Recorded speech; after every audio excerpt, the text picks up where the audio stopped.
Hotel dreamland संपत्ति का विवाद थमने का नाम नहीं ले रहा है। प्रतिदिन हो रहे विवाद में पुलिस का काफी मशक्कत करनी पड़ी।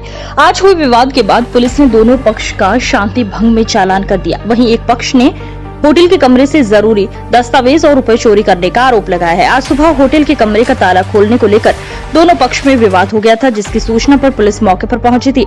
शुक्रवार को सिविल लाइन निवाड़ी संध्या देवी साहू ने पुलिस को सूचना देते हुए आरोप लगाया कि उनके पुत्र का होटल ड्रीमलैंड है। पुत्र की मृत्यु होने के बाद से उनकी बहू होटल की पूरी संपत्ति पर कब्जा करना चाहती है, जबकि गुरुवार को पुलिस की सुरक्षा में उसे होटल के रूम में छोड़ा गया था। संध्या देवी साहू का आरोप है कि उनकी बहू ने देर रात उनके कमरे में दूसरा ताला लगा दिया और कमरे में रखे जरूरी दस्तावेज और 50,000 की नकदी चोरी कर ली। सूचना पर पहुंची पुलिस ने जांच पड़ताल करते हुए दोनों पक्ष का शांति भंग में चालान भंग कर दिया। दूसरे पक्ष से प्रेरणा साहू ने अवैध तरीके से कब्जा करने का आरोप लगाया है। मेरा नाम संध्या देवी साहू है, मैं संजय की माँ हूँ। क्या विवाद चल रहा है ड्रीमलैंड होटल में? ये विवाद ये चल रहा है कि मेरा बेटा को 29 सितंबर को उसकी हत्या कर दी गई थी और यहाँ इसी जगह पे हत्या की गई थी। अब होटल पे हम आ रहे हैं तो वो मुझे भी होटल से भगाया जा रहा, मुझे बैठने नहीं दिया जा रहा। कल भी पुलिस आई थी, कल क्या हुआ था? कल ये हुआ था कि हम कुर्सियाँ हम आते हैं होटल पे तो कुर्सियाँ उठा के छिपा के रख दी जाती हैं, पंखे की लाइट काट दी जाती है। तो कुर्सी हम घर से लेके आए बैठने के लिए और यहाँ रखी छोड़ गए थी, तो वह कुर्सियाँ सारी गीली कर दी गई ताकि हम बैठ ना सकें। तो फिर इन्हें पुलिस बुला ली तो पुलिस आ गई थी, फिर उसी का विवाद हुआ। आरोप लगाया आप लोगों ने ताला मारा तोड़ा आज? भाई तो कल नीलेश मैडम आई थी, वहाँ से मैंने उनको बुलाया था।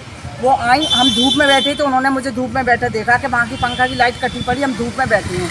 तो उन्होंने हमें 111 नंबर की चाबी दिलवाई थी कि जी भाई माता जी हैं, इनका भी अधिकार है, इनको भी बैठने दो, यहाँ धूप में वो अकेली क्यों बैठी है। तो वो हमें चाबी दिला के गई, बहू से एकता करा के गई, उनसे बात करा के गई कि दोनों मिल के रहो, बहू भी रहे और तुम भी रहो, दोनों मिल के रहो। हम दोनों मिल के, उसने हमसे अच्छे से बात करी, बहू ने, जब तक वो बोल गई 1-1.5 घंटा अच्छे से बात करी, प्यार से करी। और हम कमरे में गए, कमरे में भी हम बैठे रहे। वहाँ पे हम अपने कुछ कागज़ और हम अपने पैसे वहाँ रख के 50,000 रुपये हम रख के चले गए कि अभी थोड़ी देर में हम आ रहे हैं। फिर हम आए नहीं लौट के। हमने कहा अब होटल है, ताला डला है, कोई परेशानी तो है नहीं है, अब हम आ जाए। हमने आज ताला खोला तो वो ताला का लॉक बदल दिया गया। अब वो लॉक नहीं खुल रहा था तो इसलिए वो हम उसको मार के लॉक खोल रहे थे हम अपना। तो भाई होटल तो हमारा है, ऑनर हम है और होटल के कमरे हमारे हैं, हम उनके ताला खोलें या ताला तोड़ें तो हमारी बहू को या किसी को क्या परेशानी है? अब आप क्या चाहती हैं?